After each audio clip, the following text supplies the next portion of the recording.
Back in May 1942, after an incredibly successful campaign in the Pacific Theater, the Japanese captured the last bastion of US resistance against them. Corregidor, officially named Fort Mills, was an island bastion situated in the Bay of Manilla in the Philippines. The capture of the island fortress marked the fall of the entire Philippines and final US resistance in Asia.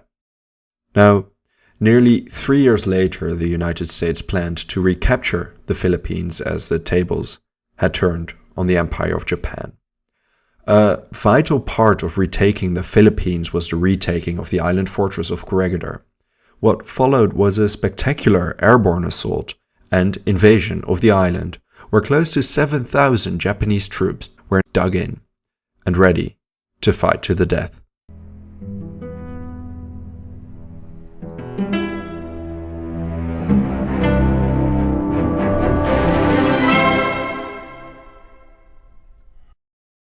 Now, the history and strategic importance of Corregidor to the Americans goes way back. Already back in 1898, in the aftermath of the Spanish-American War, the island guarding the entrance to Manila Bay in the Philippines had been heavily fortified.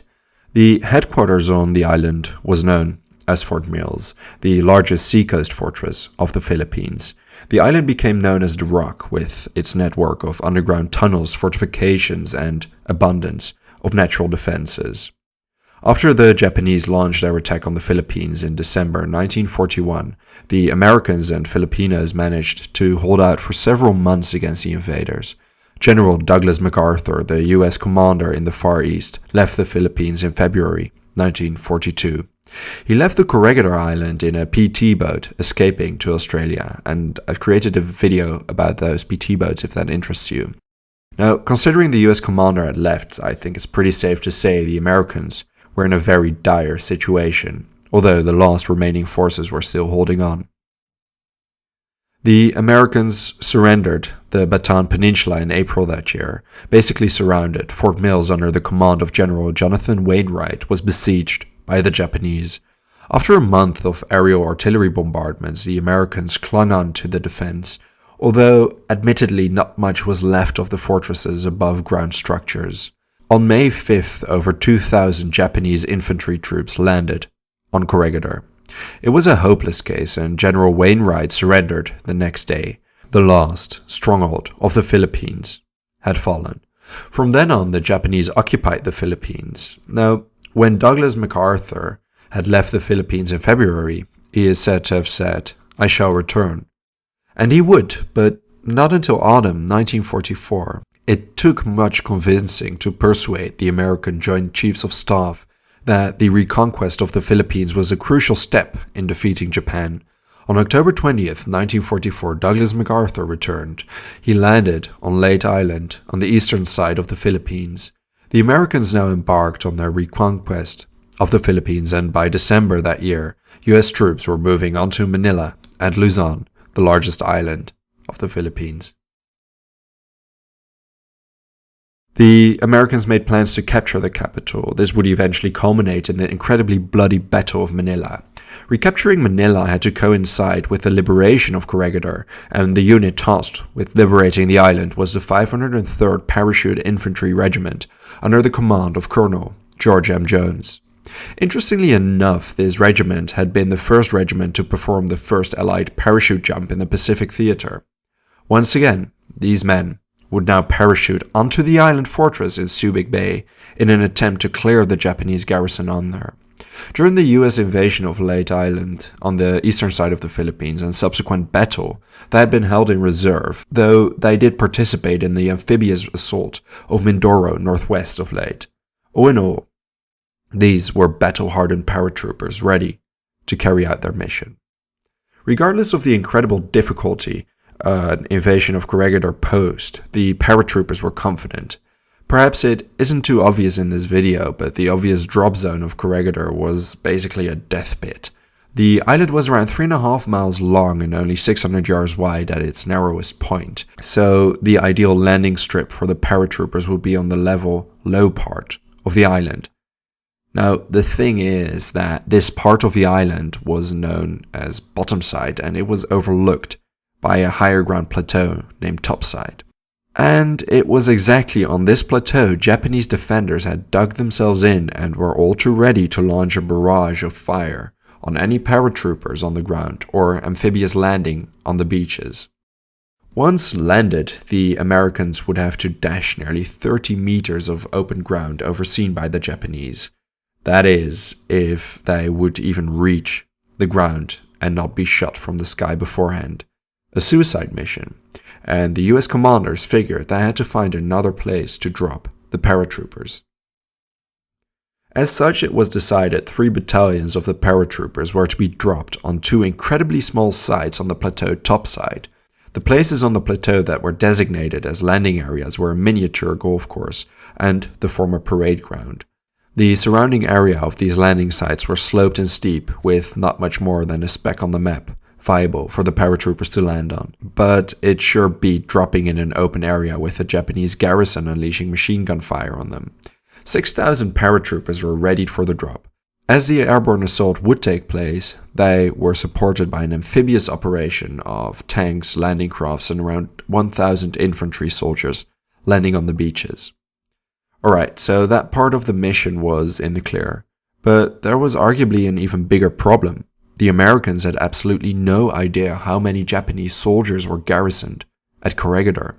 It was assumed between 600 and 1,000 Japanese soldiers were holding the island, but in fact there were well over 6,000, both units from the Japanese Navy and infantry. Though perhaps this misconception was balanced out by the fact the Japanese made mistakes themselves, they figured the US would never launch an aerial assault, and the defenses on the island were primarily readied to counter an amphibious operation. After all, an aerial assault on the Rock. It was deemed a suicide mission. The paratroopers were divided into 3 groups and were dropped in 3 separate waves. The C-47s dropping them flew low on the ground because of the small landing ground. If the paratroopers didn't accurately coordinate their jump, they would certainly end up in the sea. Now, PT boats were surrounding the island in order to rescue any paratroopers that ended up in the sea, but still. On February 16, 1945, the operation to recapture Corregidor was launched. Before the paratroopers were dropped, a massive aerial and naval bombardment took place in order to force the Japanese underground. Furthermore, the communication systems of the island were destroyed. Because of this, the commander of the Japanese could not properly instruct his troops in the defense of the island. In the wake of the bombardments, the first wave of paratroopers now jumped from their aircraft onto Corregidor. The Japanese had not yet come above ground after the aerial assault, and the men managed to reach the ground without too many casualties. No, the Japanese were in the primary danger for this wave of paratroopers. It was the lumps of rock and concrete scattered over the drop zone due to the bombardment earlier. These sharp shards gave the landings another serious hazard aspect to worry about. Within 2 hours, the first entire wave of paratroopers had landed on Corregidor. Part of the group landed near the Japanese command post, with the commander in it. A well-targeted grenade ended the command post and left the Japanese garrison leaderless. By the time General Jones dropped onto the plateau as the final C-47 flew over Corregidor, the paratroopers of the first wave had lost a quarter of all their men, with many injuries caused by hard landings. Nevertheless, the whole of topside was secured, and even heavier casualties were inflicted on the Japanese. The defending Japanese now realized an airborne assault was in full swing and turned all their attention on the paratroopers on the island. Ironic, considering it was the amphibious assault that was about to be launched that would really break the Japanese defenses. 4 waves of infantry stormed the beaches without any noteworthy opposition by the Japanese. The 5th wave was pinned down until 2 tank carriers arrived, and they too could advance onto the land. By midnight, the 2nd wave of paratroopers parachuted onto Corregidor. Over 3,000 US troops were now on the island, coordinated by Jones to face the imminent Japanese counterattack. The plateau they were on had to be held in order to prevent airdrop supplies from falling into Japanese hands. The US troops were outnumbered around 2-1, but due to their positioning on high ground, they managed to barrage the Japanese forces with howitzer fire and artillery, while naval gunfire was launched from the sea on the Japanese positions. During the night of the 17th of February, the Japanese attempted to launch several counterattacks, but due to the destruction of their communication facilities, these were largely uncoordinated and destined to fail. Jones decided to change his tactic for the third wave of soldiers that was supposed to be dropped from the air the next morning. At 8:30 a.m., the third wave of troops managed to land on the beach via landing craft instead of airdrop. Aircraft were only used to drop supplies for the troops on the island from now on. It showed the Americans were slowly but surely assuming a stronger position on the island. After the third wave of paratroopers landed, the Japanese spent the entire day launching multiple suicide charges. Whilst these charges were taking place, behind the scenes, the Japanese were preparing for a major counterattack. During the morning of the 18th, 500 Japanese soldiers charged from their caves, foxholes, and hiding places. What followed was a grotesque scene of hand-to-hand combat in which nearly all Japanese soldiers died. Many accounts of what happened during those fights are about incredible bravery.